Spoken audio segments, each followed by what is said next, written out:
শতাব্দীসের আরও একটা মিনি ভ্লগে আমার সকল বন্ধুদের স্বাগত জানাই। জানেন বন্ধুরা, বেশ কয়েক বছর আগে যখন আমি প্রথম স্কুলের চাকরিতে জয়েন করি, বাবা বলেছিল শাড়ি পরে যাস। আমি যদিও শাড়িতে খুব যে স্বচ্ছন্দ বোধ করি তা নয়, তবে চেষ্টা করেছিলাম সেই দিনটা যাতে অবশ্যই শাড়ি পরে যেতে পারি। আসলে আমি গার্লস স্কুলেই পড়ে বড় হয়েছি। দিদিমণিদের দেখতাম তারা বেশ সুন্দর পরিপাটি অথচ মার্জিতভাবেই শাড়ি পরে স্কুলে আসে। আজকে আমার জীবনের একটা বিশেষ দিন, 2025 শিক্ষাবর্ষের আজকে প্রথম দিন। অনেক দিন পরে আমার ছোট্ট ছোট্ট বাচ্চাদের সাথে আজকে আমি দেখা করব।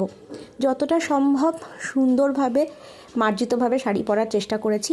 গলার হারটা অবশ্য পরে খুলে রেখেছিলাম, যেন মনে হচ্ছিল শ্বাসটা একটু বেশি বাড়াবাড়ি হয়ে যাচ্ছে।